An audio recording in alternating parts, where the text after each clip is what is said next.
আমার আল্লাহ কোরআন মাজিদে বলছেন, মা ইয়ান্তিকু আনিল হাওয়া ইন হুয়া ইল্লা ওয়াহিয়ুন ইউহা। আমার নবী নিজের ইচ্ছায় কোনো কথা বলেন না, যতক্ষণ না আমি আল্লাহ ওহী দিয়ে না জানিয়ে দিই। অর্থাৎ আমি আল্লাহ তাকে যেটা বলতে বলি তিনি কেবল সেটাই পৃথিবীর মানুষকে বলে। বন্ধুরা আমার, তরুণ যুবকেরা, তাহলে আমার আল্লাহ কোরআন মাজিদ দিলেন, আমার আল্লাহ বিশ্ব নবীকে দিলেন, মানুষের গাইডলাইন দিলেন কিভাবে মানুষ ব্যবহার হবে, কিভাবে খাবে, কিভাবে ঘুমাবে, কিভাবে মাথা আঁচড়াবে, কিরকম পোশাকটা পরবে, কিভাবে হাঁটবে। হে তরুণ যুবকেরা শুনে রেখে দেন, এরকম অনেক উদাহরণ আমি দিতে পারি, বেশি উদাহরণে আমি যাব না। তবে মনে রাখবেন, কোরআন মাজিদ হলো সর্বশেষ গ্রন্থ।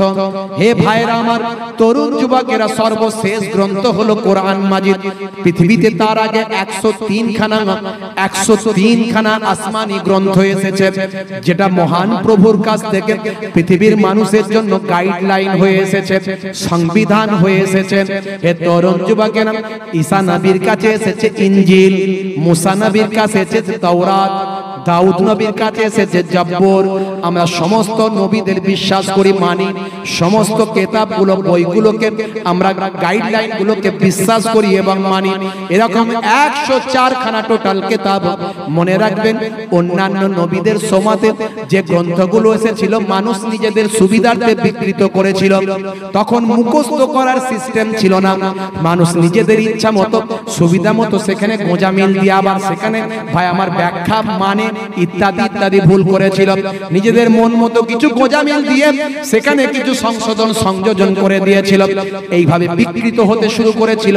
তাই সর্বশেষ লেটেস্ট এবং গ্রেটেস্ট সমস্ত আসমানি গ্রন্থগুলোতে যা আছে সবটাই আমার আপনার কোরআন মাজিদে প্রভু দিয়ে দিলেন, দিয়ে বললেন এটা শুধু মুসলমানদের নয়, সারা পৃথিবীর মানুষদের জন্য আমি চলার পথের গাইডলাইন দিলাম, সর্বশেষ এবং চূড়ান্ত গ্রন্থ করলাম এবং এই গ্রন্থটাকে মুখস্থ করার অনুমতি দিলাম, যাতে করে আর আমার মতো মৌলবীরা নিজেদের সুবিধার্থে এই কোরআনকে বিকৃত করতে না পারে, সংশোধন সংযোজন করতে না পারে। কারণ আমি যদি সংশোধন সংযোজন করার চেষ্টা করি কোরআনের পণ্ডিত হয়ে, পৃথিবীতে কোটি কোটি হাফেজ আছে যারা প্রতিনিয়ত কোরআন মুখস্থ করছে, তারা ধরে নেবে যে এই বেটা নিজের সুবিধার্থে কোরআনে কিছু গোঁজামিল দিয়েছে, কিছু সংশোধন সংযোজন করে ফেলেছে। তাই পৃথিবীর বুকে 1450 বছর থেকে একেবারে অক্ষত অবস্থায়, যার কোনো সংশোধন সংযোজন নেই, সেটা একমাত্র এক্সেপশন বুক, সেটা হলো কোরআন মাজিদ।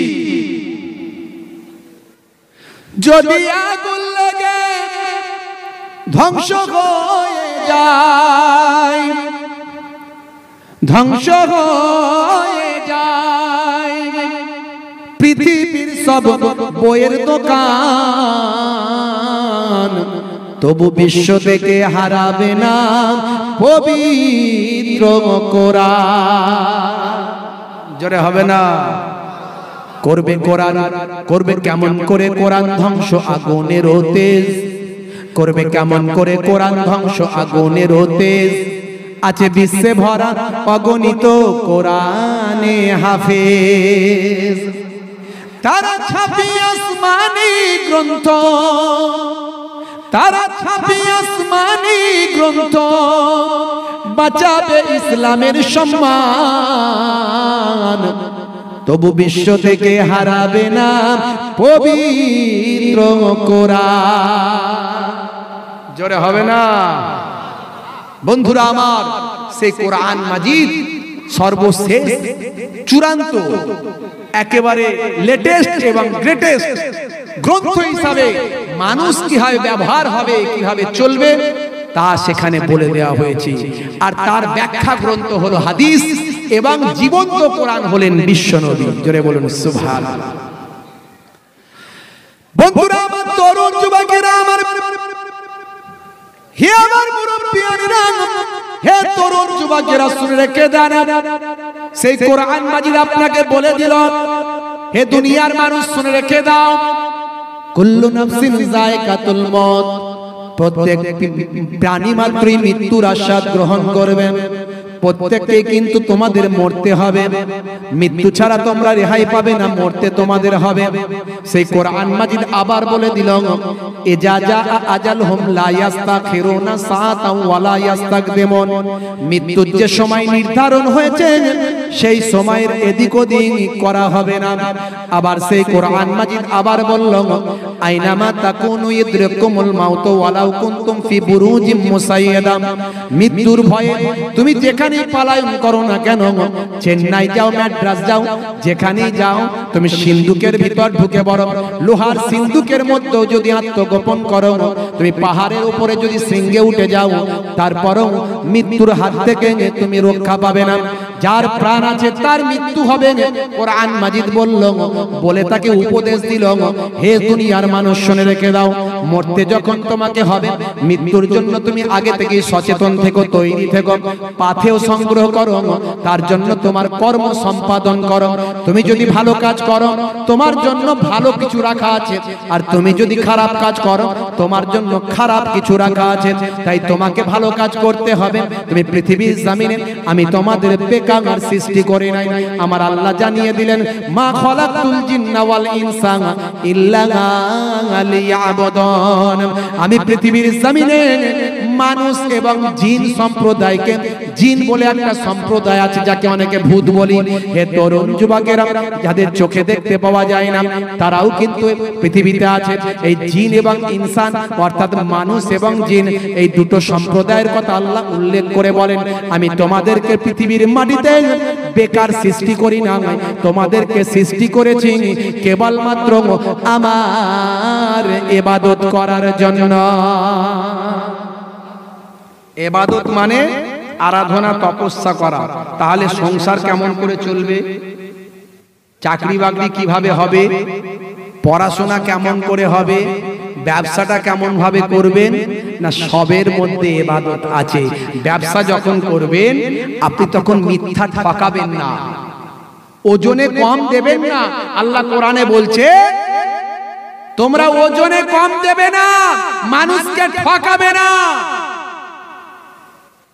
ব্যবসাটা কেমন করবেন, বিশ্বনবী বলেছেন, ব্যবসা হলো সম্পদের চাবিকাঠি, মিফতাহুদ দাওলাতে ফাহুয়া তিজারা, ধনের চাবিকাঠি, সম্পদের চাবিকাঠি হলো ব্যবসা। কিন্তু ব্যবসা যেন ঠকবাজি না হয়, ব্যবসা হালাল ব্যবসা করো। কি রকম, কি রকম? আপনি যে ব্যবসাটা করেছেন সেই ব্যবসাতে কিছু অরিজিনাল প্রোডাক্টের সঙ্গে ভেজাল প্রোডাক্ট মেশাতে পারবেন না, ব্র্যান্ডেড কোম্পানির সঙ্গে কিছু চায়নার মাল গোঁজা দিতে পারবেন না। এই ব্যবসাটা আপনার সঠিক ব্যবসা। এই ব্যবসা যদি আপনি করেন এটাও ইবাদত। জোরে বলুন সুবহানাল্লাহ। আপনি ভাবছেন ইবাদত মানে শুধু কি নামাজ? ভুল। ইবাদত মানে শুধু রোজা রাখা? ভুল। আপনি জানেন না, আপনার জানা নাই। আপনি ব্যবসা করছেন সেখানেও ইবাদত হচ্ছে। আপনি চাকরি করছেন, চাকরি করলে আপনি ঘুষ নিতে পারবেন না। আপনি মানুষের অসহায় অবস্থার সুযোগে নিয়ে সদ্ব্যবহার করে তাকে কষ্ট দিতে পারবেন না, তার কাছ থেকে ঘুষ নিয়ে অন্যায়ভাবে তাকে শাস্তি দিতে পারবেন না, আপনাকে পক্ষপাতিত্ব করা চলবে না। এটা হলো ইবাদত। বুঝতে পারছেন ইবাদতটা কি? হ্যাঁ, ইবাদত মানে ভাবছি মনে হয় মসজিদে গিয়ে তাসবিহ বড় ধরে শুধু খাটা খাটা আল্লাহ আল্লাহ আল্লাহ আল্লাহ জিকির করব, আর নামাজ ঠাকাঠাক ঠাকাঠাক নামাজ, নামাজে পড়বো চিটিং বাজিও করব, তাই তো? নামাজও পড়বো ঘুষও খাবো, নামাজও পড়বো জেনা ব্যভিচার করব, নামাজও পড়বো হারাম খাদ্য খাবো, নামাজও পড়বো ব্যবসায় ওজনে ঠকাবো। ইবাদত হতে পারে না। ও নামাজ আপনার কোনো কাজে লাগবে না, ও নামাজ জান্নাতে নিয়ে যেতে পারবে না। একটু বোঝার চেষ্টা করবেন বন্ধুরা আমার, তরুণ যুবকেরা আমার। হে তরুণ যুবকেরা, হে আমার বন্ধুরা, হে আমার মুরব্বিয়ানেরা, শুনে রেখে দেন, তরুণ যুবকেরা আমার জেনে রেখে দেন, আপনি স্ত্রীর সঙ্গে প্রেমালাপ করছেন, এটাও আপনার ইবাদতের মধ্যে গণ্য। আপনার স্ত্রীর সঙ্গে আপনি ভালোবাসা করছেন, প্রেমালাপ করছেন, কোনদিন কি আপনি আপনার স্ত্রীকে বলেছেন তোমাকে আজকে দেখতে খুব সুন্দর লাগছে? বলেছেন? বলা হয়নি? বলা হয়নি? বলবেন মাঝে মাঝে। কোনদিন কি আপনি বলেছেন তোমার হাতের রান্না খেতে বড্ড ভালো লাগে? কোনদিন কি এটা বলেছেন? বলা হয়নি? কোনদিন কি আপনি বাড়িতে মাঝে মাঝে ঝাড়ুটা নিয়ে ঘরটা মাঝে মাঝে নিজে ঝাড়ু দিয়েছেন, এরকম করেছেন নাকি? বলে হুজুর এটা কি আমরা করতে পারি? আমরা পুরুষরা, ও তো মহিলাদের কাজ, মেয়েদের কাজ। আমি ডাক্তার বাবু, প্রেসক্রিপশন করি, রোগী ট্রিটমেন্ট করি, আমি মাস্টার, স্কুলে শুধু এডুকেশন শিক্ষা দান করি, আমি পীর সাহেব হুজুর লোক, ভক্তদের ভালো ভালো কথা বলি, ভক্তদের হেদায়েত করি, ভক্তদের সঠিক পথের দিশা দিই। আমার কি আর কাজ ওটা ঝাড়ু দেওয়া? নবী বলছেন না না না, তুমি মাঝে মাঝে ঘরটা নিজে হাতে ঝাড়ু দেবে। ইয়াকুনু ফি মাহনাতি আহলিহি ওয়া ইয়াকুমুল বাইতা ওয়া ইয়াহলিবুনা সাতা ওয়া ইয়াকিতা সাওবাহুম ওয়া ইয়াকসিফানা আলাহুম ওয়া ইয়াহমিলু বিজাতিন মিনাস সুক। তুমি মাঝে মাঝে নিজের ঘরটা নিজে হাতে ঝাড়ু দেবে, স্ত্রীর সঙ্গে রান্নায় সহযোগিতা করবেন, স্ত্রীর সঙ্গে প্রেমালাপ করবেন, রান্নায় সহযোগিতা করবেন, মাঝে মাঝে ঘরটা নিজে হাতে ঝাড়ু দেবেন, ছোট ছোট বাড়ির কাজগুলো নিজে হাতে করবেন। বাজারটা তুমি যে সাহেবই হও না কেন, যত বড় ডাক্তার, মাস্টার, অ্যাডভোকেট, হুজুর, পীর সাহেব, মাওলানা, যত বড় ব্যবসায়ী হও না কেন, মাঝে মাঝে নিজে হাতে বাজারটা করে নিয়ে আসবেন। মনে মনে করবেন আমার নবীর থেকে বড় সাহেব, বিশ্ব নবীর থেকে বড় সাহেব আর কেউ ছিল না। সেই আখিরি জামানার পয়গম্বর, 200 কোটি মানুষ, 2.25 কোটি মানুষ, কিছু কম বেশি সারা পৃথিবীর 200 কোটি মানুষ যার ফলোয়ার্স, সেই বিশ্ব নবী নিজেও মাঝে মাঝে বাজারে গিয়ে বাজারটা নিজে হাতে করে নিয়ে আসতেন। তুমি বাজারটা নিজে হাতে করে নিয়ে আসবে মাঝে মাঝে, আরে মনে মনে ভাববে এটা নবী করেছেন তাই করছি। মনে রাখবেন এটা তোমার ইবাদত বলে গণ্য হবে। শুধু নামাজ নয়, আবার নামাজ বাদ দিয়েও নয়। নামাজ বাদ দিয়ে এগুলো করবো, ইবাদতই হবে না। সবচেয়ে বড় ইবাদত বলা হয়েছে নামাজ। আমার আল্লাহ 82 বার বলেছেন নামাজের কথা, আপনি নামাজই পড়েন না, আর বলছেন নবীর জন্য জীবন দিয়ে দেবো। ওরে বাপ রে বাপ, কত বড় নবীর প্রেমিক! কত বড় নবীর প্রেমিক! বলছেন নবীর জন্য জীবন দিয়ে দেব। গায়ের কাছে দাঁড়ানো যায় না, এত তিরঙ্গা, গুটকা, সিগারেটের গন্ধ, বুঝতে পারছেন? পাশে দাঁড়ানো যায় না। সামনে এসছে মদের গন্ধ ভক ভক করে বেরোয়, বলছে নবীর জন্য জান দে দেंगे, ফার দেंगे, চির দেंगे। আজকালকার পোলা দেখো সঠিক পথে চলে না, পিতামাতা গুরুজনের কথা তারা শোনে না। আজকালকার পোলা দেখো সঠিক পথে চলে না, পিতামাতা গুরুজনের কথা তারা শোনে না। চুলগুলো ছোট ছোট, প্যান্ট শার্ট আটো সাটো, সুজোরা পায়ে দিয়ে, পেছনে ব্যাগ নিয়ে, লাল লাল জুতো পায়ে, চোখে কালো চশমা, 2 চোখ মেলে খোঁজে বেদের মেয়ে জোসনা। পাঞ্জাবি গায়ে দিয়ে, হাতা তার মোড়ানো, লম্বা ওড়নাটা কাঁধে আছে তার ঝুলানো, হেঁটে চলে আঁকা বাঁকা যেন কোনো নায়িকা।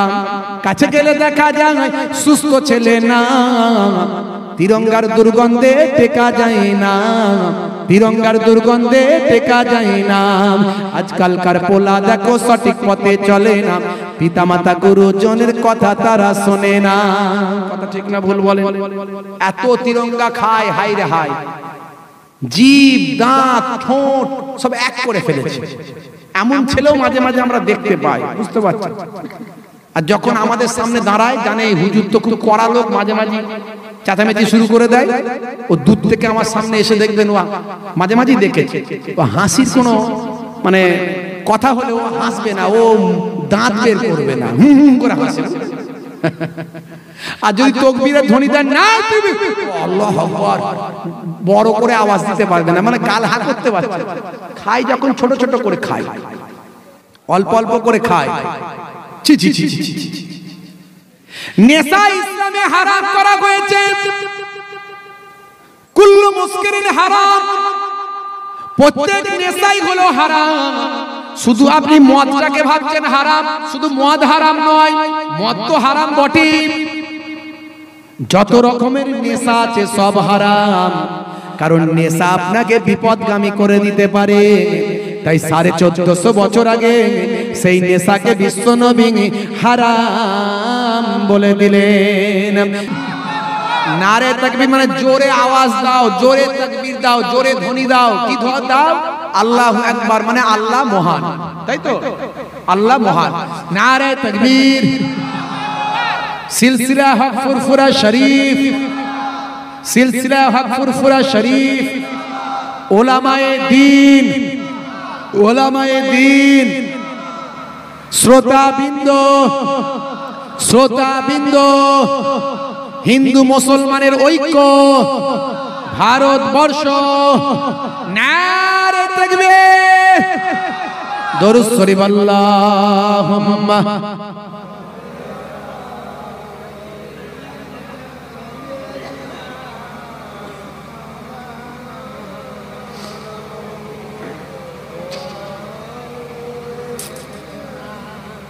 আপনাদের কষ্ট হচ্ছে একটু, হবে তো নাকি শেষ করে দেব? হবে। মহাব্বতের সঙ্গে দরুদ শরীফ, আল্লাহুম্মা।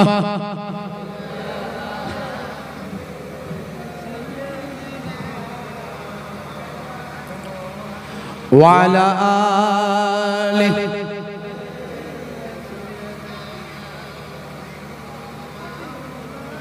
হে আমার ইসলামী ভাই, হে আমার ইসলামী ভাই, চলো চলে যাই দূর মদিনায়। হে আমার ইসলামী ভাই, হে আমার ইসলামী ভাই, হে আমার ইসলামী ভাই। আল্লাহুম্মা সাল্লি আলা।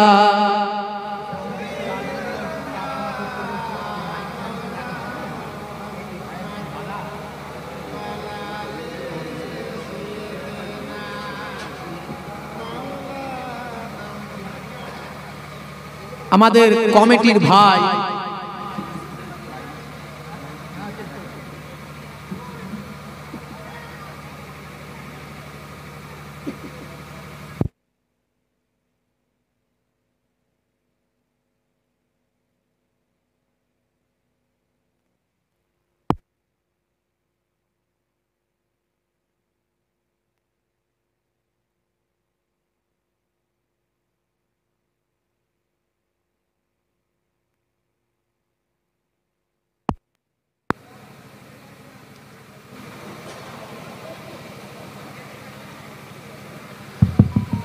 আমার এই তগরিয়া, গাজনা তগরিয়া এলাকার এই গ্রামের কমিটি ভাইদের কাছ থেকে, আমার এই ভাইরা পাশে বসে আছেন, জানতে পারলাম যে এখানে যিনি দীর্ঘদিন ধরে মাইক সেটটা যার কাছ থেকে এনারা নিয়ে থাকেন আর কি, সুব্রত বাবু, তিনি পরলোক গমন করেছেন, বছর দুয়েক হয়ে গেল। ওনার পরিবারের কাছ থেকে আবেদন করা হয়েছে, তাই আমরা সকলেই ওনার আত্মার শান্তি কামনা করি। আত্মার যাতে শান্তি হয় তার জন্য আমরা কামনা করতে পারি, আমরা এখান থেকে করি। এটা আমরা করলাম যাতে করে তার আত্মা শান্তি লাভ করেন। আমরা এটা আমাদের একটা মহানুভবতা। আমরা সকলের জন্য প্রার্থনা করব, সকলের জন্য শান্তি কামনা করব। সারা পৃথিবীর সমস্ত আত্মা শান্তি পাক, এটা আমরা বলবো।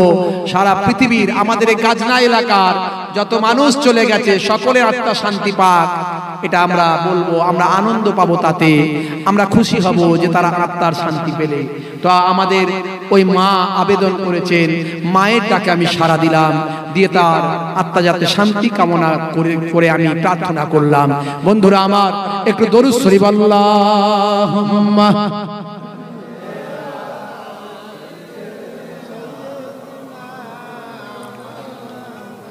ওয়া আলা আলিহি।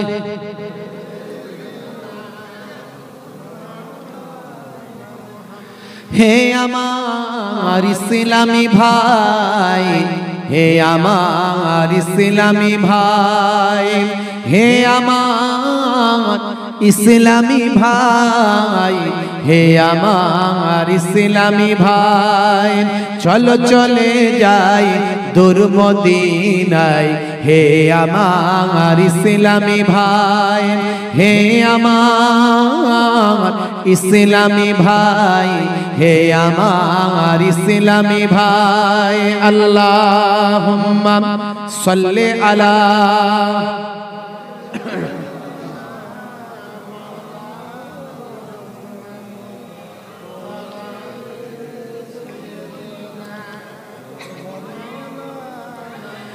আজকের যুগটা কোথায় যে নেমেছে তা আমাদের কি মনেতে জেগেছে।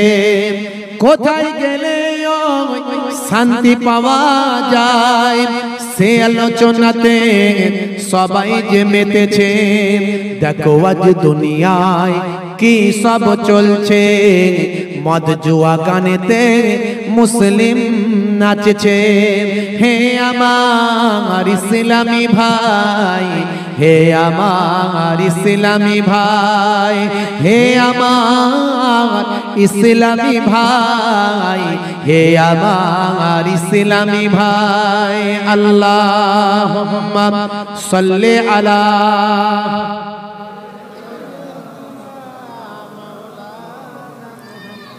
ওয়া আলা আলিহি।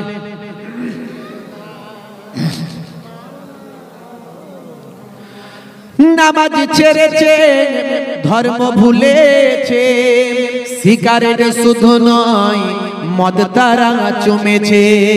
কথা ঠিক না ভুল বলেন? মুসলমানের ছেলে নামাজ ছেড়েছে। যদি মুয়াজ্জিন ইমাম সাহেবকে জিজ্ঞাসা করি মাগরিবের সময় কজন যায়, বলে হুজুর 10 জন, কোনো অসুবিধা নাই। এশার সময় কজন যায়, বলে হুজুর 5 জন, কোনো অসুবিধা নাই। যদি বলি ফজরের সময় কজন যায়, বলে এখানে তো মারাত্মক অসুবিধা হয়, কারণ আমি ইমাম আর মুয়াজ্জিন ছাড়া আর কেউ নাই। আছে না নাই? আপনাদের এলাকার অনেক নামাজি আছে, আছে না নাই?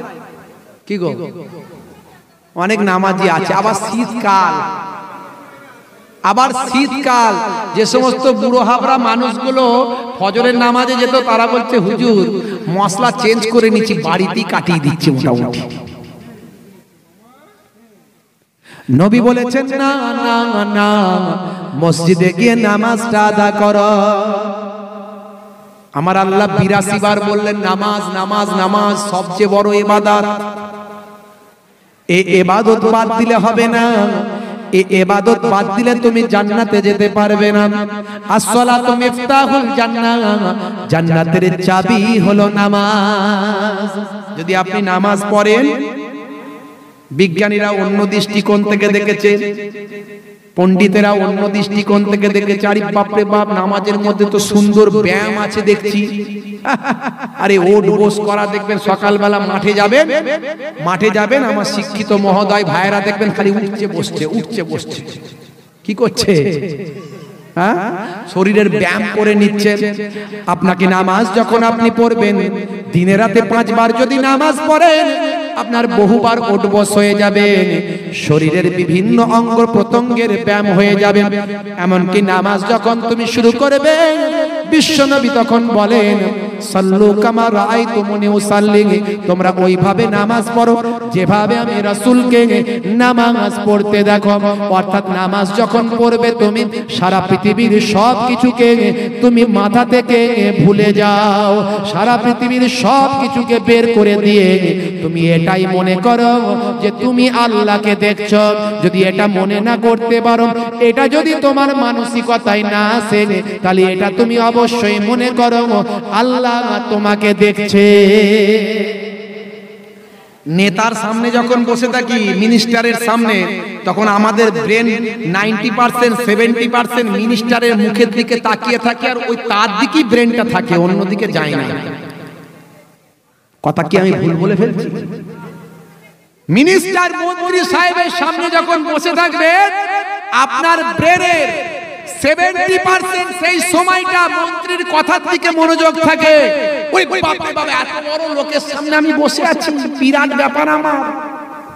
আর নবী বলছেন তুমি মনে করো আল্লাহর সামনে বসে আছো,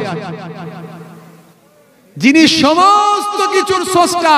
যদি এটা মনে করতে পারো, তোমার ব্রেন পৃথিবীর কোন জায়গায় যাবে না, একেবারে নামাজের জায়গাতে থাকবে, আল্লাহর দিকে থাকবে। অর্থাৎ সব দিক থেকে তোমার ব্রেনটাকে আল্লাহর দিকে নিয়ে আসতে পারবে। বড় বড় পণ্ডিতেরা বলছে এটা মানসিক সুস্থ থাকার একটা ভালো মাধ্যম। জোরে বলুন বন্ধুরা আমার। তবে নামাজ আমাদের দেশের ছেলেরা খুব পড়েছে। কখন জানেন? যখন করোনা বেড়ে গিয়েছে। করোনা যখন বেড়েছে, মুসলমানের ছেলে তখন নামাজ বেশি পড়েছে। কেন রে ভাই, মরে যখন যাব তো নামাজ পড়ি মরি, মরে যখন যাব তো নামাজ পড়ি মরি। ওরা তখন নামাজ বেশি বেশি পড়েছে। আমাদের ওইদিকে কিছু কিছু জায়গায় খোঁজ খবর নিতাম বা দেখতাম, জানতাম যে ওই মাতালকে কেউ কোনোদিন মদ খাওয়ানো ছাড়তে পারেনি। ওই মাতালকে কেউ কোনোদিন মদ খাওয়ানো ছাড়তে পারেনি। সেই মাতালও দেখছি পাঞ্জাবি ফাঞ্জাবি পরে মসজিদ তলায় ঘোরাঘুরি করছে। আমি অন্যজনকে জিজ্ঞাসা করি, কি ব্যাপার রে বাবু, এ আবার কবে থেকে নামাজি হলো? কে হেদায়েত করলো? কে ওকে সঠিক পথের দিশা দিল? বলে জানেন না হুজুর। আমি কি জানি না? বলে মদের দোকান তো সব বন্ধ, মদের দোকান বন্ধ, মরার ভয় ঢুকে গেছে, মরে যখন যাব নামাজ পড়ি মরি। বন্ধুরা আমার, আপনার নামাজ ছেড়ে দিলে হবে না। হে তরুণ যুবকেরা, এগুলো হলো ইবাদত। নামাজ যেমন ইবাদত, রাসূলের সুন্নতগুলো আপনার ইবাদত। আল্লাহ বলছেন বান্দারে পৃথিবীর বুকে তোদের পাঠিয়েছি হই হই করে কাটিয়ে দেওয়ার জন্য নয়, শুধু ফুর্তি করার জন্য নয়, আনন্দ করার জন্য নয়। আমি একটা শৃঙ্খলাবদ্ধ সমাজ তোদের দিয়ে দিয়েছি, একটা গাইডলাইন তোদের দিয়েছি। কোম্পানি যেমন কোন মার্কেটে প্রোডাক্ট লঞ্চ করলে পুস্তিকা দেয়, আমিও মার্কেটে যখন মানুষ নামক প্রোডাক্ট লঞ্চ করেছি, যুগে যুগে আমি পুস্তিকা দিয়েছি। ঈসা নবীর জামানাতে আমি পুস্তক দিয়েছি, মুসা নবীর জামানাতে আমি গ্রন্থ দিয়েছি, ইব্রাহিম নবীর জামানাতে মানুষ কেমন ভাবে চলবে তার জন্য পুস্তক দিয়েছি। আর আখেরি জামানায় শেষ পয়গম্বর, ভাই আমার আখেরি জামানার পয়গম্বর জনাবে মুহাম্মদুর রাসূলুল্লাহ সাল্লাল্লাহু আলাইহি ওয়াসাল্লাম, তিনি হলেন শেষ নবী। তারপর আর কেউ নবী হবে না। তার জামানাতে, তার সময়তে কোটি কোটি কোটি কোটি মানুষ পৃথিবীর জমিনে আসবে আর যাবে। তাদের জন্য সর্বশেষ চূড়ান্ত এবং লেটেস্ট কিতাব, সমস্ত কিতাবে যা দিয়েছিলাম সবটাই কিতাবে এই গ্রন্থে আমি ভরে দিলাম, এই গ্রন্থে আমি প্যাকেজ করে দিলাম। সবকিছু দিয়ে মানুষ কেমন ভাবে জীবন যাপন করবে সবটা দিয়ে আমি আল্লাহ মানুষ কেমন ভাবে জীবন জিন্দেগি চালাবে তার জন্য আমি আল্লাহ পুস্তক আকারে কোরআন মাজিদ দিয়েছি। হে তরুণ যুবকেরা, সেই কোরআনই আপনাকে জানিয়ে দিয়েছে, সেই হাদিস আপনাকে জানিয়ে দিয়েছে, বিশ্ব নবী আপনাকে জানিয়ে দিয়েছে, আপনাকে বলে দিয়েছে এই কাজগুলো তুমি করবে। নবী যে কাজগুলো বলে দিয়েছে বাবা, সবের মধ্যে বিজ্ঞান বাস্তবতা প্রমাণ পাওয়া যায়। হে তরুণ যুবকেরা, যখন তুমি খাওয়া দাওয়া করবে চেটে পুচে খাবে, চেটে পুচে খাবে। সায়েন্স বিজ্ঞানীরা বলছেন চেটে পুচে যখন খাওয়া হয়, মেডিকেল সায়েন্স বলছেন যখন চেটে পুচে খাওয়া হয় তখন মুখ থেকে এক ধরনের লালা নিঃসৃত হয়। ওই লালাটা আপনার আমার হজমের, আপনার আমার অবজার্ভ করার জন্য, হজম শক্তিকে, আপনার আমার স্টমাককে শক্তি দান করে, আপনার আমার হজমটা করার জন্য ওই লালাটা উপকারে লাগে। হে তরুণ যুবকেরা, শুধু তাই নয়, বাস্তবে এটাও বোঝানো হয় পৃথিবীর এমন অনেক দেশ আছে যে দেশে ভিখারির সংখ্যা, দরিদ্রতার সংখ্যা অনেক বেশি, দরিদ্র মানুষের সংখ্যা অনেক বেশি। ভাই আমার, যত মানুষ বাস করে তার 80% মানুষ দরিদ্র সীমার নিচে বাস করে। তারা অনাহারে দিন কাটায়, একবেলা খেতে পায়, একবেলা পায় না, ভালো খাদ্য তারা খায় না। আর তোমার পয়সা আছে, তুমি অনেক ভালো ভালো খাদ্য 5 স্টার হোটেলে গিয়ে খাবে, আবার তারপরে তুমি নষ্ট করবে, ছড়িয়ে ছিটিয়ে রাখবে। না না না, যতটুকু তোমার পেটে যাবে ততটুকু খাও, আর খাবার শেষে চেটে বুঝে পরিষ্কার করে খাও। এটা রাসূলের নির্দেশ। আজকের বুদ্ধিমান মানুষেরা, মেধা সম্পন্ন মানুষেরা বলছেন সত্যিই তো কত সুন্দর সিস্টেম। আসলে নোংরা করা, অপরিষ্কার করা, আর কি বলেন আপনার ভাই আমার ওই বিচ্ছিন্ন করা, নোংরা করে রাখা আর নষ্ট করা, নষ্ট করা কখনো ইসলাম সমর্থন আপনার করে না। অপচয় নষ্ট করা, অপচয় করা। আল্লাহর কোরআন বলছে ইন্নাল মুবাসসিরিনা কানু ইখওয়ানিশ শায়াতিন, অপচয় খরচাকারী শয়তানের ভাই। আপনার যেখানে প্রয়োজন নাই তার অতিরিক্ত আপনি খাবার নিচ্ছেন, কিন্তু আপনি হাই সোসাইটি মেনটেন করবেন, লোককে দেখাবেন দেখো আমি চেটে পুচে খাই নাই, লোককে দেখাবেন আমি হাই সোসাইটির মানুষ।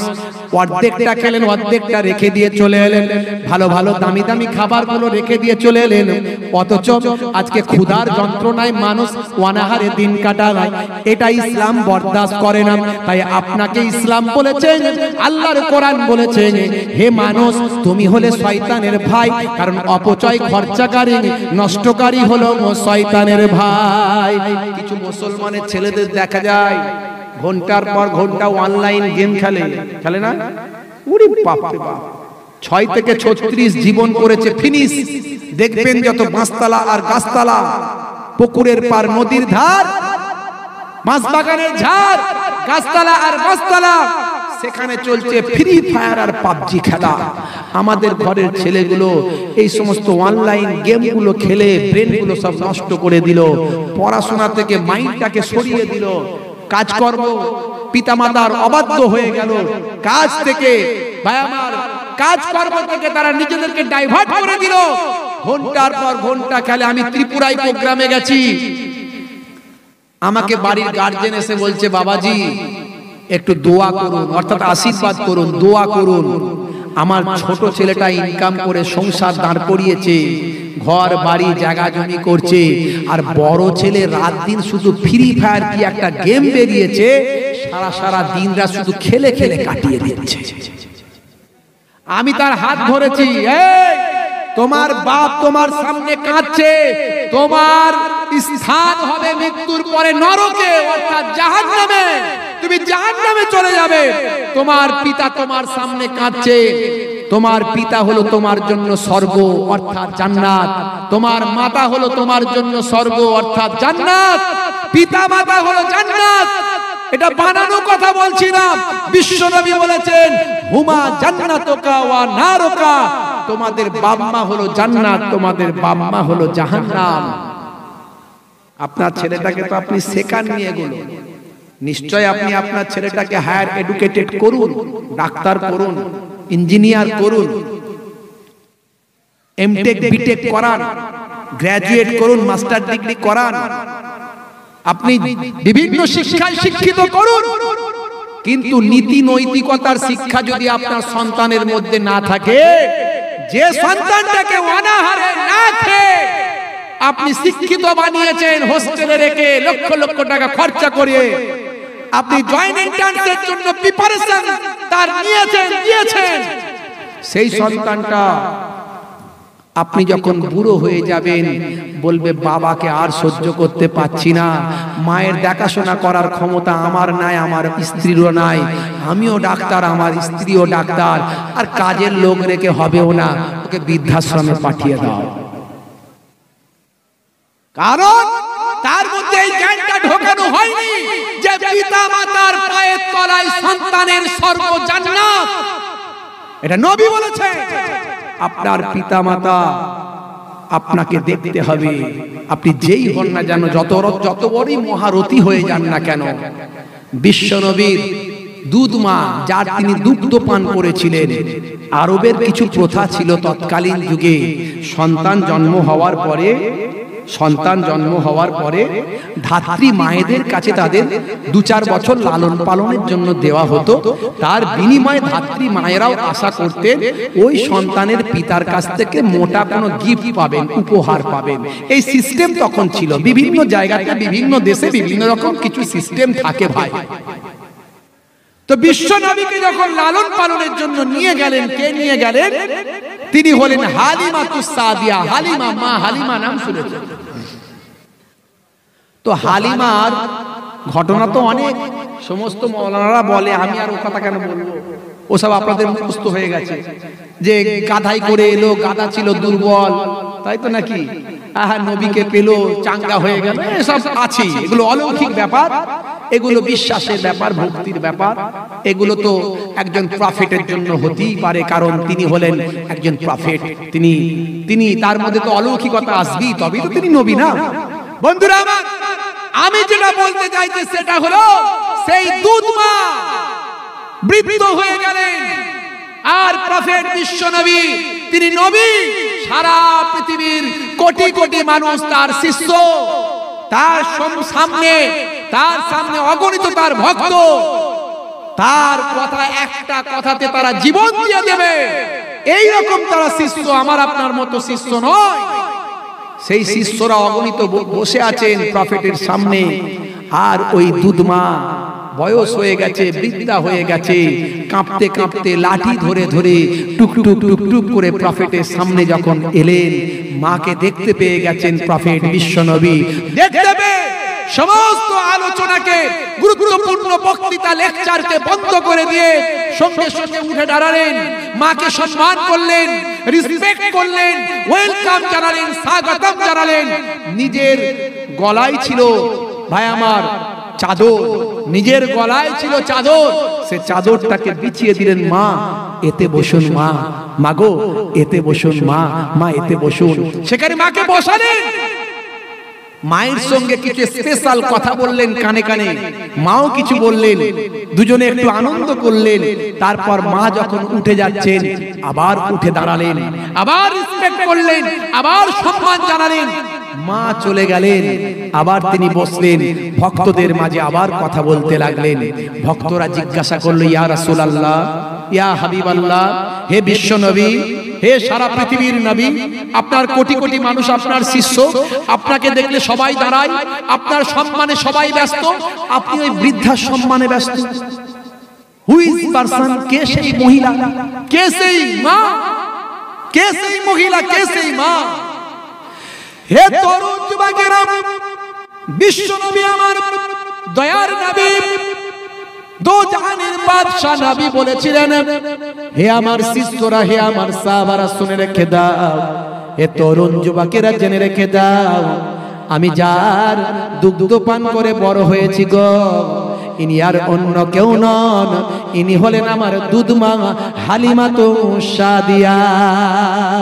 সাহাবীকে জিজ্ঞাসা করলেন, বিশ্বনবীর এক ফলোয়ার্স জিজ্ঞাসা করলেন, বিশ্বনবীর এক শিষ্য জিজ্ঞাসা করলেন, ইয়া রাসূলুল্লাহ, হাবিবাল্লাহ, আপনি মায়ের এত সম্মান দিয়েছেন, আমি আমার মাকে, বৃদ্ধা মহিলাকে, বৃদ্ধা মাতাকে আমার কাঁধে করে নিয়ে, পিঠে করে নিয়ে হজ করেছি হুজুর, আল্লাহর বাইতুল্লাহ কাবা শরীফ 7 তওয়াফ করেছি, 7 চক্কর করেছি, তওয়াফ করেছি, কাবা শরীফ প্রদক্ষিণ করেছি।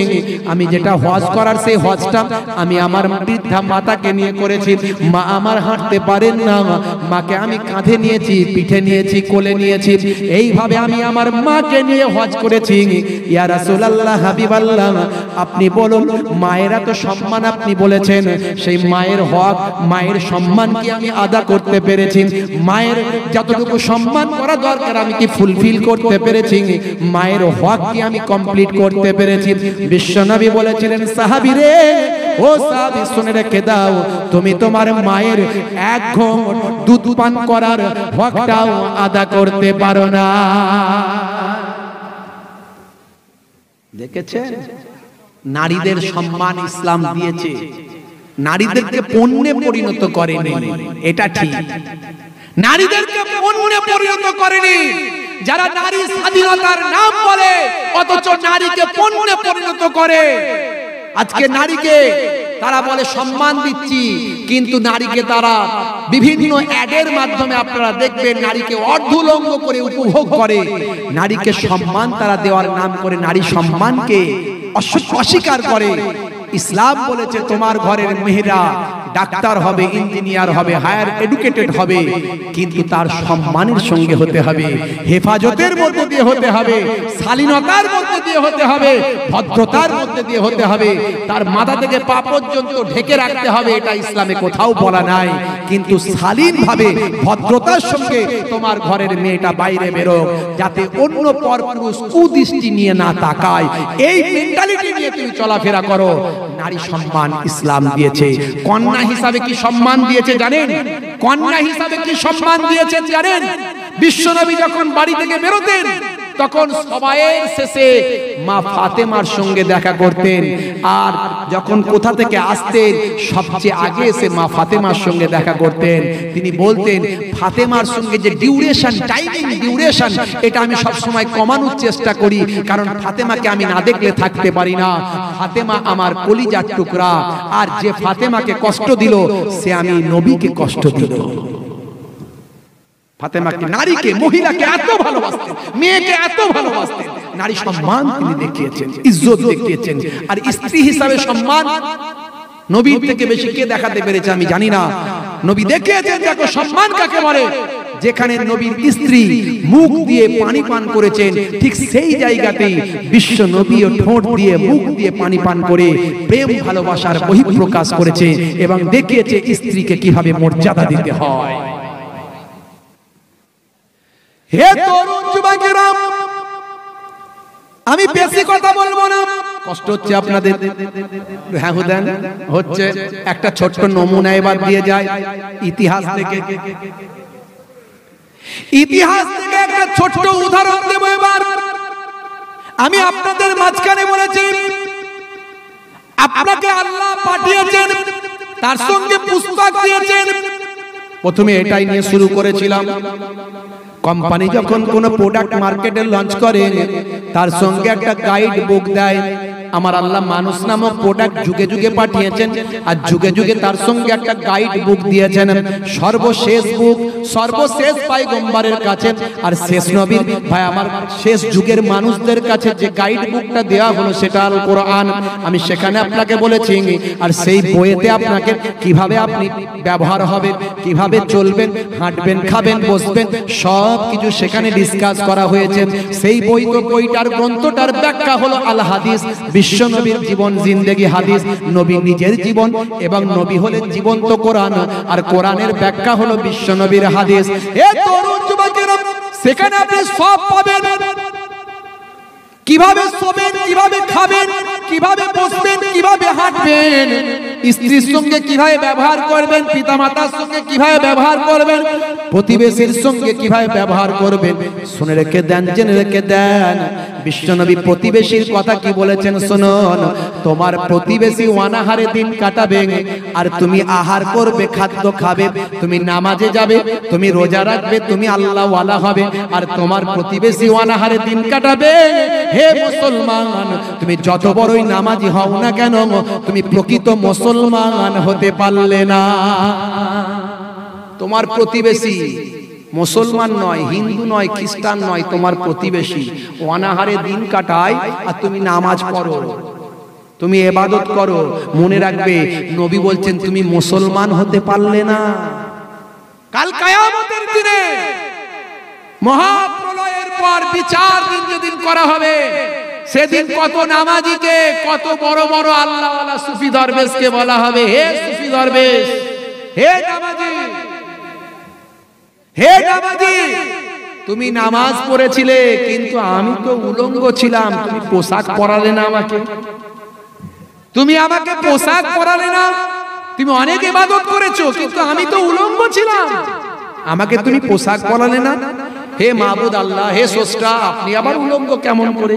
আরে বাবা, আমি উলঙ্গ মানে তো আমার এক বান্দা, আমার এক বান্দা তোমার প্রতিবেশী, তার পোশাক ছিল না, তুমি জানতে, তুমি তাকে পোশাক দাওনি। আমি অনাহারে ছিলাম, আপনি আবার অনাহারে কেমন করে? আরে বাবা, তোমার এক প্রতিবেশী সে অনাহারে দিন কাটাতো, তুমি জানতে, তুমি অনেক ইবাদত করেছো, তুমি তাকে খাবার দাওনি, অন্ন দাওনি, আমাকে সেদিন তুমি অনাহারে রেখেছিলে। মনে রাখবে, যে আমার বান্দাদের লক্ষ্য রাখে না, দেখে না, সে আমার কখনো প্রকৃত বান্দা হতে পারে না। বিশ্বনবী যা শিখিয়েছেন সবের মধ্যে বাস্তবতা আছে, বিজ্ঞান আছে, সায়েন্টিফিক আছে। হে তরুণ যুবকেরা, আমি আপনাদের মাঝখানে আর একটা নমুনা দিই, ইতিহাসটা বলবো তার আগে বলে দিই, আর একটা নমুনা দিয়ে আমার আংটির ওয়াজটা করে দিয়ে যাই। করব করব এই আংটির ওয়াজ করব, কি বলছে? হ্যাঁ, কি যে এই শিহাব ভাইয়ের কথা কত বলবো, বলুন দেখি। আচ্ছা, শিহাব ভাই তো ভালো কাজ করছে, তো শিহাব ভাইয়ের ঈদগার জন্য কালেকশন, আমি কালেকশন করতে পারবো না এখন। এতক্ষণ ওয়াজ করবো, কালেকশন হয় নাকি? আর মানুষের আছে এনার্জি আছে সারাদিন ওয়াজ শুনে, এত হাজার হাজার লোক হয়েছিল, তখন তো কালেকশন করি না কি জি? তখন তো মানুষ বেশি পয়সা দিত, এখন এনার্জি আছে মানুষের, কোন রকমে বসে আছে। ওরাও পালাতে পারলে ভালো হয়, আমিও পালাতে পারলে ভালো হয়, কি জি? আর এত রাত্রে মানুষ আছে এনার্জি। এই কমিটির লোক আবার রাগ করছিল তো, দেখো বলে হুজুরকে নিয়ে এলো। আমি এই জন্য প্রথমে বলেছিলাম আমাকে আগে বলো, কারণ এতক্ষণ ওয়াজ করার পর কালেকশন করলে আর কিছু বলা হবে না। দরুদ শরীফ, আল্লাহুম্মা সাল্লি আলা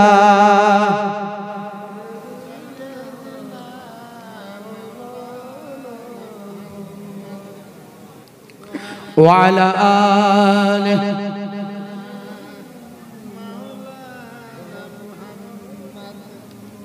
আমার আংটির ওয়াজটা করে দিয়ে যায়, করব? এই সবাই বলছেন করব, বলছেন তো নাকি? দেখুন, ওই যে বলছিলাম সবের মধ্যে ইবাদত, কিসের মধ্যে? সব কাজে ইবাদত। আপনি ভাবছেন মানে মসজিদে শুধু তাসবিহ গুনলি ইবাদত হয় নাকি? আল্লাহ আল্লাহ আল্লাহ আল্লাহ আল্লাহ আল্লাহ আল্লাহ জিকির করছেন, ওটাই ইবাদত। হ্যাঁ, তারপরে চিটিংবাজি করছে, ধাপ্পাবাজি করছে, লুট করছে, মেরে খাচ্ছে, জায়গা দখল করছে, জমি দখল করছে, এমন কথা বলছে, মানুষের প্রাণে দুঃখ দিচ্ছে, কষ্ট দিচ্ছে, প্রতিবেশীর সঙ্গে খারাপ ব্যবহার করছে। হ্যাঁ, আর মনে করছে নামাজ পড়ছি সব মাপ নাকি? অত সহজ নয়, অত সহজ নয়। বিশ্বনবী যা শিখিয়েছেন, যা করেছেন, করতে বলেছেন, নবী যা করেছেন সেগুলো করতে পারবো না। নবীর জন্য কিছু এক্সেপশন, ব্যতিক্রম ছিল, সেগুলো তৎকালীন পরিবেশ, পরিস্থিতি, স্থান, কাল, পাত্র বিশেষ নবীর জন্য অর্ডার ছিল, বাই ফোর্স। নবীর জন্য ফোর্স ছিল আল্লাহর পক্ষ থেকে, তুমি এটা করো। নবী 25 বছর বয়সে 40 বছরের বৃদ্ধাকে বিবাহ করেছিলেন, জানেন? কেউ করতে পারবে? 40 বছরের বৃদ্ধাকে ফার্স্ট বিবাহ করছেন নবী 25 বছর বয়সে। এটা আল্লাহ প্রদত্ত কথা, আল্লাহ বলেছিলেন, স্পেশাল পাওয়ার দিয়েছিলেন, করো। নবী যা করেছেন কিছু জিনিস নবীর জন্য এক্সেপশন, ব্যতিক্রম, কিন্তু যেগুলো নবী করতে বলেছেন সেগুলো আমাদের জন্য বাধ্যতামূলক। নবী যা করেছেন আমরা পারবো না, কিন্তু নবী যেগুলো করতে বলেছেন সেগুলো পারবো।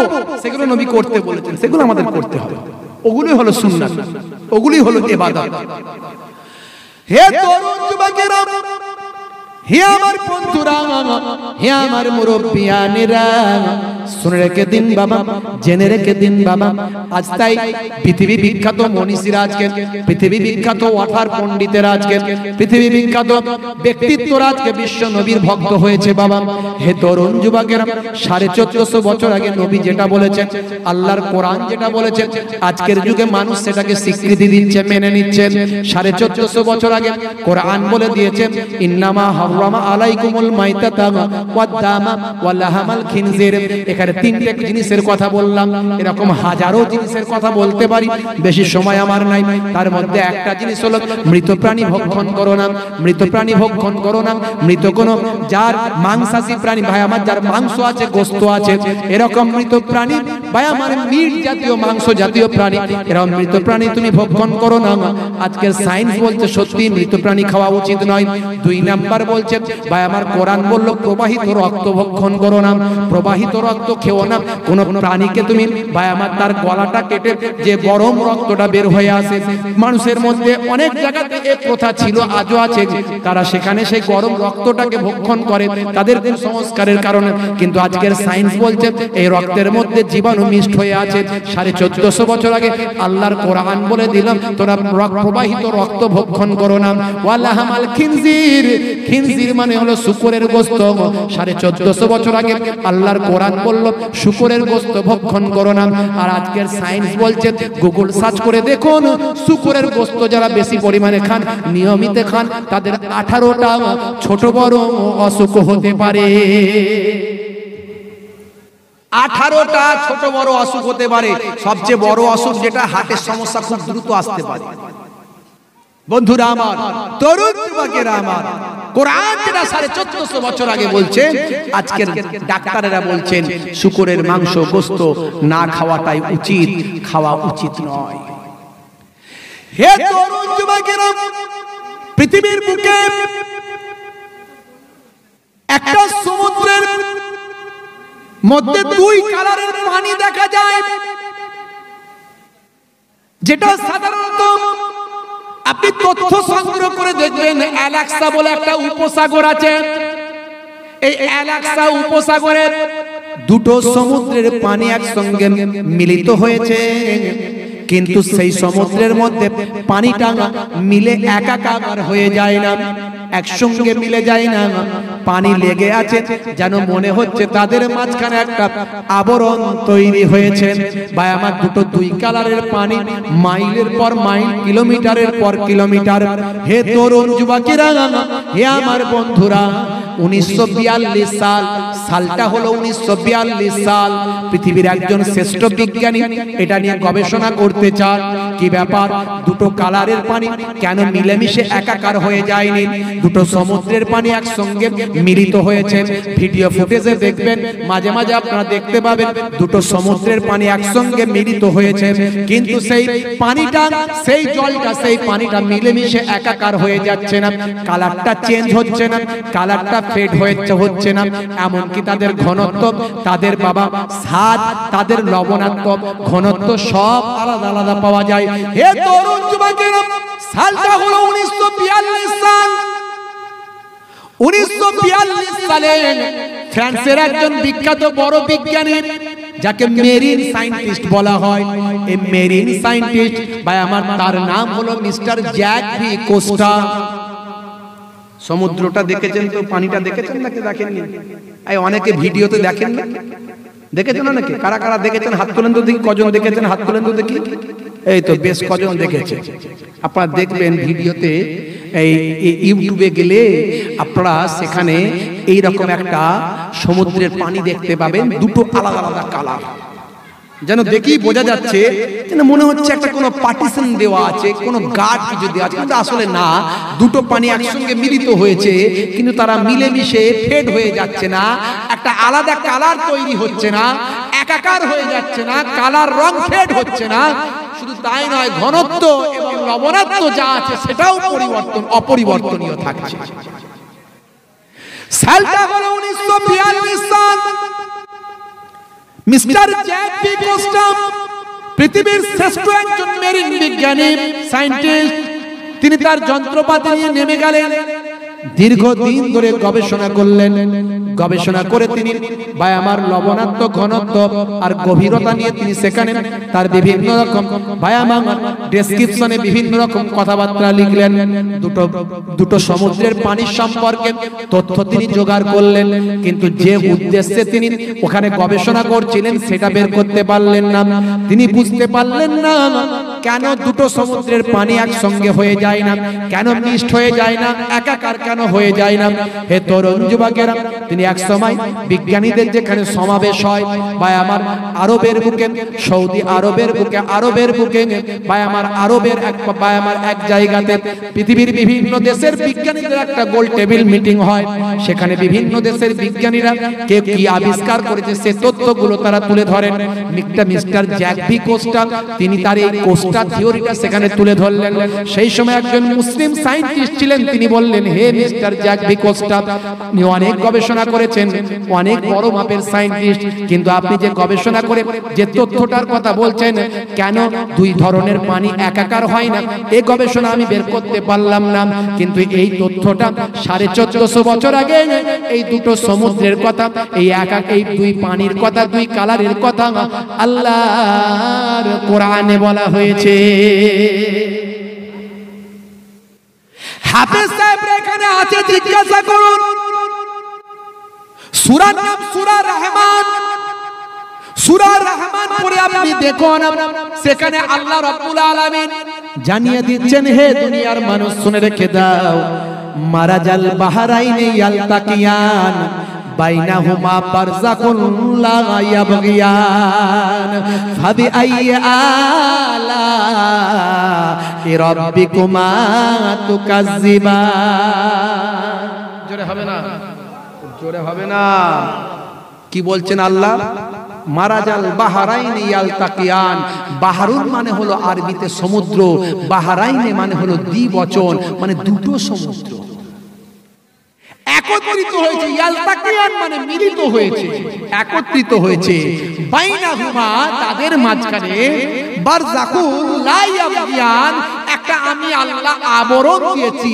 এই আবরণটা পৃথিবীর কোনো মানুষ দেখতে পাবে না, যেমন করোনা দেখতে পাওয়া যায় না। দেখতে পাওয়া যায়? করোনা কেউ দেখেছিল? ওরে বাপ রে, করোনার কি টেনশন, কি টেনশন ভাই। যদি আমি এখানটা হাত দিয়ে দিই, 4 জন লোক দেখে নিল, হাত দিয়েছে, মাল অনেক দূর থেকে এসছে, করোনা নিয়ে এসে ঠেকিয়ে দিয়েছে। এবারে আমার ওই ভাই যখন আসবে, মাইকম্যান ভাই পকেট থেকে মাল বের করবে, তখন স্যানিটাইজার মারলো ভালো করে, মেরে ওকে সাইজ করে, তবে আবার গ্লাস টাস করে তবে তাকে ধরবে।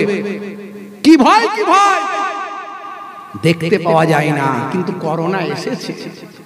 আল্লাহ বলছেন, বান্দারে ওই দুটো সমুদ্রের পানির মাঝখানে বাইনাহুমা বারযাকুন লা ইয়াবগিয়ান আমি একটা আবরণ, আস্তরণ দিয়েছি, আবরণ দিয়েছি, একটা কুদরতি অলৌকিক পার্টিশন তৈরি করেছি, যাতে করে সেই দুটো পানি একত্রিত হয়নি।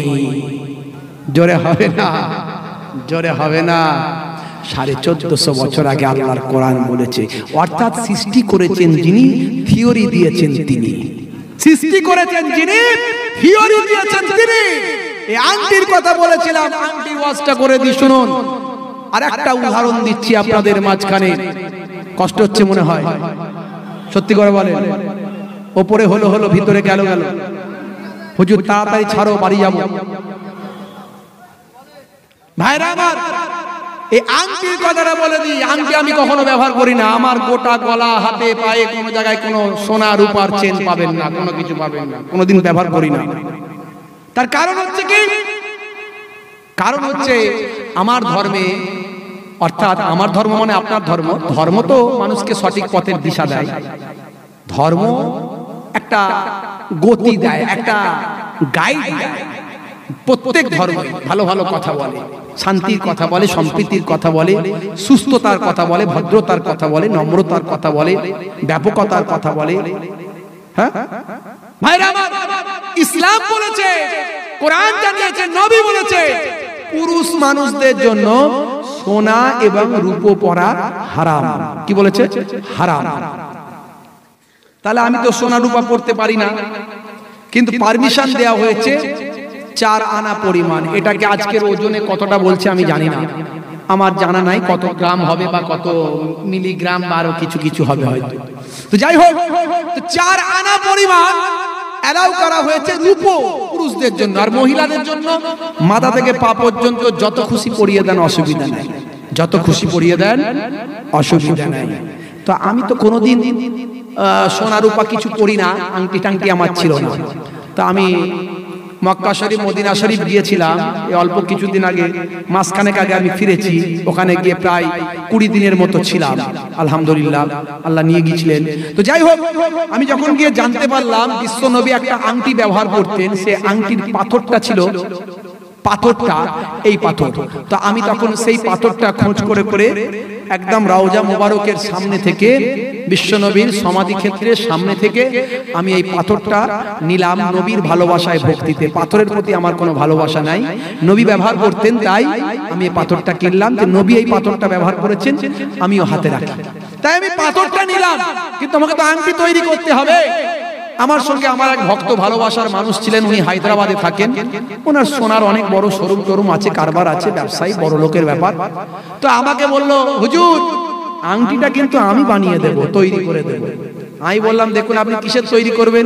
বলে, হুজুর কিসের আপনি চান বলুন, সোনার চান সোনার, রূপোর চান রূপোর, যেমন চান। আমি বলি, সোনার রূপা সবই তো হারাম, তার কি করে বানাবো? আমি বললাম, দেখুন যদি বানাতেই হয় 4 আনা পরিমাণ ওজনের রূপোর আংটি আপনি বানিয়ে দেবেন আমার, তো পয়সা আমি দেবো। বলে, পয়সা হুজুর আপনার কাছ থেকে নিতে পারি? নেবেন না আমি জানি, নিলেন না। তো 4 আনা পরিমাণ ওজনের রূপোর আংটিটা উনি বানিয়ে রেখেছিলেন। আমি যখন হায়দ্রাবাদে প্রোগ্রামে গেছিলাম, এই 2 সপ্তাহ আগে 3 সপ্তাহ আগে আমি হায়দ্রাবাদে সেকেন্দ্রাবাদে প্রোগ্রামে গেছিলাম, উনি আমার সঙ্গে দেখা করে আংটিটা দিলেন। আমি, আপনারা জানেন যে আমি একটা হাই স্কুল টিচার, উচ্চ মাধ্যমিক হাই সেকেন্ডারি স্কুল, প্রায় 40 জনের মতো স্টাফ, বুঝতে পারছেন বড় স্কুল। তো আমার স্কুলে আমি একটু এক্সেপশন, ব্যতিক্রম, মাথায় টুপিটা বাদ দিয়ে দাড়ি মাড়ি আছে, বুঝতে পারছেন, পাঞ্জাবি টাঞ্জাবি পরি।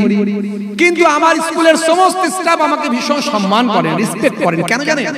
কারণ আমি আমার নবীর নির্দেশনা অনুযায়ী চলি, চলার চেষ্টা করি। পুরোপুরি তো পারি না, চেষ্টা করি। আমার রাসূলের নির্দেশনা অনুযায়ী আমি চলি। আমার নবী শিখিয়েছেন মিথ্যা কথা বলবে না, কারোর সঙ্গে প্রতারণা করবে না, ধোঁকাবাজি করবে না, চিটিংবাজি করবে না, ঠকাবে না, কখনো অন্যায় কথা বলবে না, বাজে কথা বলবে না, অশ্লীলতা করবে না, অভদ্রতা করবে না। আমার ক্যারেক্টার, আমি নবীর শিষ্য, নবীর নির্দেশনা অনুযায়ী চলি। তা আমার স্কুলের সমস্ত টিচাররা, যত নন মুসলিম হিন্দু টিচার আছেন, সবাই আমাকে ভীষণ সম্মান করেন, রেসপেক্ট করেন, আমিও তাদের সম্মান করি। অনেক জ্ঞানী তারা, অনেক এডুকেটেড। আমাদের স্কুলে এমন টিচার আছেন যিনি, ভাই আমার একজন এমটেক করেছেন, এরকম টিচার আছেন। ভাই আমার টেকনোলজি নিয়ে, অথচ তিনি ফিজিক্সের টিচার, তিনি এখানে শিক্ষকতা করছেন। এরকম অনেক টিচার আছে। তো হঠাৎ করে খুব ভালো সম্পর্ক, খুব ভালোবাসেন আমাকে, স্নেহ করেন, সম্মান করেন। তো আমার হাতের আংটি দেখে বলছেন, স্যার আপনি আজ 14 বছর সার্ভিস হয়ে গেলে, এতগুলো বছর, এই আংটি তো আপনি ব্যবহার করেন না, তো আংটি কবে থেকে ব্যবহার শুরু করলেন? বেশ, আংটিটা তো ভালো লাগছে। আমি বললাম, দেখুন আংটি আমি এই হজ থেকে ঘুরে আসার পর থেকে ব্যবহার করছি। তো আংটিটা এত সরু কেন, ছোট কেন, এরকম কেন? একটু বেশ মোটা সোটা করতে পারতেন, ভালো লাগতো। আমি, দেখুন আমাদের তো 4 আনার পরিমাণের বেশি তো আর ব্যবহার করা যায় না, আমাদের ইসলাম হারাম করেছে। আমার নবী বলে দিয়েছেন, পুরুষদের জন্য সোনা রূপা সব হারাম, আর রূপা যদি ব্যবহার করো তুমি, তার ওজন হবে 4 আনা পরিমাণ। তৎকালীন যে একটা সিস্টেম ছিল, সেই সিস্টেমে আজকের যুগে 4 আনা পরিমাণ। তো তখন উনি বলছেন, সত্যি আপনার নবী তো বেশ দারুণ জিনিস শিখিয়েছেন। আমি কি শিখি এর মধ্যে পেলেন শেখানো? এর মধ্যে আবার কি শেখানো পেলেন? বলছে, দেখুন যত ইনকাম করে সাধারণত পুরুষরা ইনকাম করে, পুরুষরাই বেশি ইনকাম করে। তো কোটি কোটি টাকার মালিক হয় নিশ্চয়, সেই ইচ্ছা করলেই তো মাথা থেকে পা পর্যন্ত অনেক অলংকারে সজ্জিত হতে পারে। কিন্তু আপনার নবী কি বললেন? 4 আনার বেশি হতে পারবে না। হ্যাঁ ঠিক। বলছে, দেখুন কত গরিব মানুষ থাকবে যারা ভ্যান রিক্সা চালায়, বাজারে মুটে বয়, এরকম মানুষগুলো তার মাথা থেকে পা পর্যন্ত অলংকারে সজ্জিত হতে পারবে না। তাদের মনে যাতে কোনো আঘাত না হয়, মানসিক ভাবে তারা যেন কষ্ট না পায়, তাই আপনার নবী সারা পৃথিবীর মানুষকে, পুরুষদেরকে তার আগেই তিনি বলেছেন সকলে সমান, অর্থাৎ যদি ব্যবহার করো অলংকার 4 আনার বেশি ব্যবহার করতে পারবেন না। আমি বললাম, এটা তো আমার মাথায় ছিল না। খুব ভালো কথা বলেছেন, একেবারে দারুণ একটা বাস্তব তথ্য, বাস্তব যুক্তি আপনি দিয়েছেন, একদম অফকোর্স ঠিক বলেছেন। তার সঙ্গে সঙ্গে আমি আপনি যেহেতু সায়েন্সের টিচার, একটু ব্যাখ্যা করে দেখবেন, আমি ভুল বলি কিনা ধরিয়ে দেবেন, তাহলে আমিও শুধরে নেব।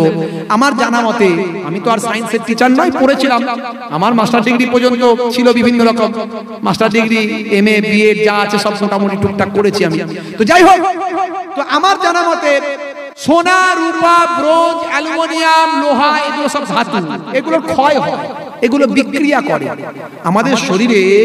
আপনি যখন ঘেমে যাবেন দেখবেন, তখন আপনার শরীরের লোমের গা দিয়ে, লোমের পাশ থেকে অসংখ্য ছিদ্র আছে, সেখান থেকে পানি বেরিয়ে আসছে, ঘাম বেরিয়ে আসছে। অর্থাৎ শরীরের কিন্তু কোটি কোটি ছিদ্র আপনার শরীরে আছে। আর আপনার গলার চেনটা, সোনাটা, রূপাটা দীর্ঘদিন থাকার ফলে এর ক্ষয় হবে, হালকা হবে, ওজন কমবে, এটা বিক্রিয়া হয়। ওই ঘামের সঙ্গে মিশ্র হয়ে শরীরের ভিতরে গিয়ে পুরুষদের পুরুষতান্ত্রিক হরমোনের সঙ্গে মিক্সড হয়ে গিয়ে শরীরের ক্ষতি করতে পারে। আমার জানা মতে, আমি যতটুকু জানি, তথ্য তালাশ নিয়ে দেখেছি, শরীরের ক্ষতি করতে পারে। তাই এটাও একটা কারণ 1450 বছর আগে বিশ্বনবী পুরুষদের জন্য সোনা এবং রূপো পরা হারাম করলেন। মহিলারা যত খুশি পড়ুক, মহিলাদের হরমোনে গিয়ে হরমোনাল ভাবে কোন রকম ইফেক্ট তৈরি করে না, ক্ষতি করে না, যেটা পুরুষদের জন্য করে। 1450 বছর আগে বিশ্বনবী হারাম বলে দিলে।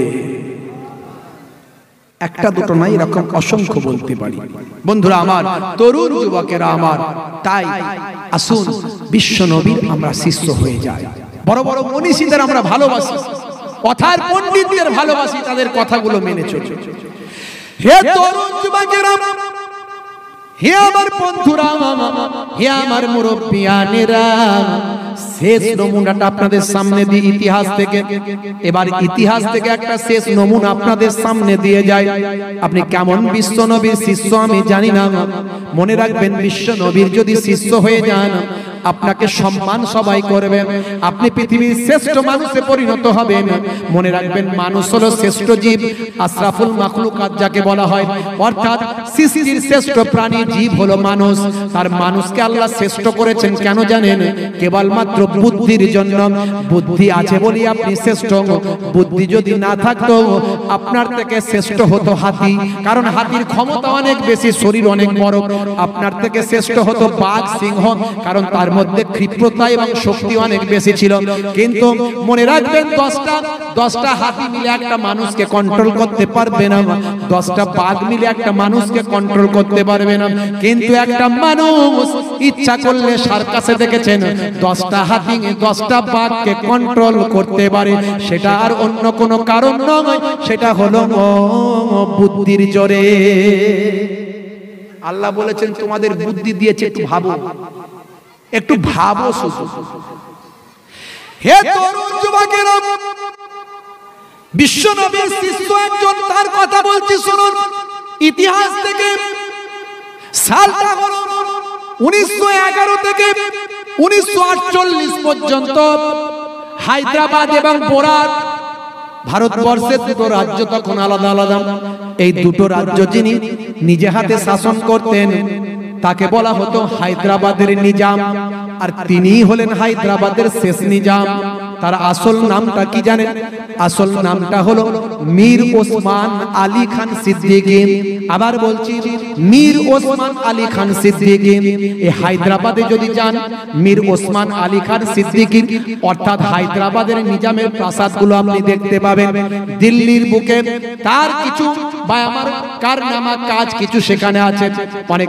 আমার বিরাট বড় তিনি অফিস মিটিং এর জন্য বিল্ডিং তৈরি করেছেন, সেখানে আমার দেশে শাসকেরা মিটিং করে। দিল্লির বুকেও আছে ইউনিভার্সিটি তিনি তৈরি করেছেন, ইউনিভার্সিটি আমার ওসমানিয়া ইউনিভার্সিটি আছে, তার অনেক কাজ আছে। তিনি বিভিন্ন জায়গাতে হসপিটাল করেছেন, আমার বড় বড় বিদ্যালয় করেছেন, স্কুল করে দিয়েছেন, প্রতিষ্ঠান করেছেন, পাঠাগার করেছেন। হে তরুণ যুবকেরা, তিনি শাসন করেছিলেন 1911 থেকে 1948 পর্যন্ত। আর 1937 সালে ইন্টারন্যাশনাল টাইমস ম্যাগাজিন বলে একটা ম্যাগাজিন আছে, নাম শুনবেন আপনারা, শিক্ষিত মানুষেরা আপনারা জানেন, টাইমস ম্যাগাজিন বলে একটা ম্যাগাজিন আছে। ইন্টারন্যাশনাল টাইমস ম্যাগাজিনে 1937 সালে 22 ফেব্রুয়ারি এই টাইমস ম্যাগাজিনের কভার পেজে প্রথম পেজে যার ছবিটা ছাপানো হয়েছিল তিনি আর অন্য কেউ নন, তিনি হলেন হায়দ্রাবাদের এই নিজাম। এই নিজামের ছবিখানা ছাপিয়ে দিয়ে ক্যাপশন করে লেখা হয়েছিল, ক্যাপশন করে তলায় লেখা হয়েছিল বড় বড় করে, ইন্টারন্যাশনাল টাইমস ম্যাগাজিনের কভার পেজে ক্যাপশন করে লেখা হয়েছিল the richest man in the world, অর্থাৎ পৃথিবীর শ্রেষ্ঠ একজন ধনী, পৃথিবীর শ্রেষ্ঠ একজন ধনী মানুষ। টাইমস ম্যাগাজিনের কভার পেজে ছবি ছাপিয়ে লেখা হয়েছিল। তা কেমন ধনী ছিলেন জানেন? তার সম্পদের কথা বলা হয়েছে যে তার যে অফিস ঘর ছিল, সেই অফিস ঘরে যে টেবিল, অফিস টেবিলের যে পেপার ওয়েট, আমাদের সাধারণত আমরা কোনো স্টোন ব্যবহার করি বা কোনো ওয়েট, কোনো কিছু ওয়েট দেওয়া মানে কোনো জড় বস্তু আমরা ব্যবহার করি, তো পেপার ওয়েট যেটাকে বলা হয়, তিনি যে পেপার ওয়েটটা ব্যবহার